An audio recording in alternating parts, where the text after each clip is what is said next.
ಪೂರ್ವಜರಿಂದ ಪೂಜಿಸಲ್ಪಡುತ್ತಿರುವ ಪುರಾತನ ರಾಮಲಿಂಗೇಶ್ವರ ದೇವಾಲಯದಲ್ಲಿನ ರಾಮಲಿಂಗವು ಪ್ರತಿ ವರ್ಷ ಒಂದು ದಾರದಷ್ಟು ಬೆಳೆಯುತ್ತಿದೆ ಎಂದು ದೇವಾಲಯದ ಧರ್ಮದರ್ಶಿಗಳಾದ ಛತ್ರಂ ಕೃಷ್ಣಪ್ಪ ತಿಳಿಸಿದರು.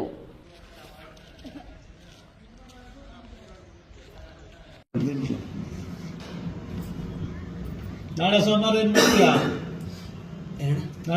ಏನ್ ಮಾಡ್ತೀಯಾ? ಜಾತ್ರೆ ಅವ್ರು ಮಾಡ್ತಾರೆ. ಗೌರಿಬಿದನೂರು ನಗರದ ಸಮೀಪದಲ್ಲಿರುವ ಹಿರೇಬಿದನೂರಿನಲ್ಲಿ ಪೂರ್ವಜರಿಂದ ಪೂಜಿಸಲ್ಪಡುತ್ತಿರುವ ಶ್ರೀ ರಾಮಲಿಂಗೇಶ್ವರ ಸ್ವಾಮಿ ವರ್ಷದಿಂದ ವರ್ಷಕ್ಕೆ ಬೆಳೆಯುತ್ತಿದೆ. ಈ ಬಗ್ಗೆ ಛತ್ರಂ ವೆಂಕಟಾದ್ರಿ ಹಾಗೂ ಅರ್ಚಕರಾದ ಶಿವಸ್ವಾಮಿ ಶಾಸ್ತ್ರಿ ಮಾತನಾಡಿ, ವರ್ಷವೂ ರಾಮಲಿಂಗೇಶ್ವರ ಸ್ವಾಮಿ ಬೆಳೆಯುತ್ತಿದ್ದು, ಈ ಬೆಳವಣಿಗೆಯಿಂದ ಸ್ವಾಮಿರವರಿಗೆ ಮುಖವಾಡ ಹಾಗೂ ಪ್ರಭಾವಳಿಗಳನ್ನು ವರ್ಷಕ್ಕೊಮ್ಮೆ ಬದಲಾಯಿಸಬೇಕಾಗಿ ಬರುತ್ತಿದೆ.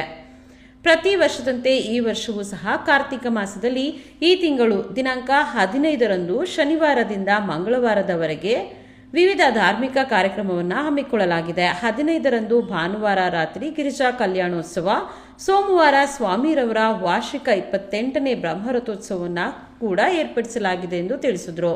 ಪ್ರತಿ ವರ್ಷದಂತೆ ಈ ವರ್ಷವೂ ಸಹ ಶ್ರೀ ಗುರು ರಾಮಲಿಂಗೇಶ್ವರ ಸ್ವಾಮಿ ದೇವಸ್ಥಾನದಲ್ಲಿ ಕಾರ್ತಿಕ ಮಾಸ 4ನೇ ಸೋಮವಾರ ವಿಶೇಷವಾದ ದಿನದಂದು ಸ್ವಾಮಿಯವರಿಗೆ ಶನಿವಾರ ಅಂದರೆ ದಿನಾಂಕ 15/11/2025 ಶನಿವಾರ ಬೆಳಗ್ಗೆ ಅಗ್ರೋದಕ ಅಂದರೆ ಗಂಗಾ ಪೂಜೆಯೊಂದಿಗೆ ಪೂಜೆ ಪ್ರಾರಂಭವಾಗಿ ಭಾನುವಾರ ಸಂಜೆ ರಾತ್ರಿ 8 ಗಂಟೆಗೆ ಸ್ವಾಮಿಯವರಿಗೆ ಗಿರಿಜಾ ಕಲ್ಯಾಣೋತ್ಸವ, ತದನಂತರ ಸೋಮವಾರ ಬೆಳಗ್ಗೆ 9 ಗಂಟೆಗೆ ರಥೋತ್ಸವ ಹಾಗೂ ಮಂಗಳವಾರ ಸ್ವಾಮಿಯವರಿಗೆ ಅಗ್ನಿಕೊಂಡೋತ್ಸವ ನೆರವೇರಲಿದೆ. ಎಲ್ಲಾ ಭಕ್ತಾದಿಗಳು ಹೆಚ್ಚಿನ ಸಂಖ್ಯೆಯಲ್ಲಿ ಬಂದು ಸ್ವಾಮಿಯವರ ಕೃಪೆಗೆ ಪಾತ್ರರಾಗಬೇಕಾಗಿ ವಿನಂತಿ.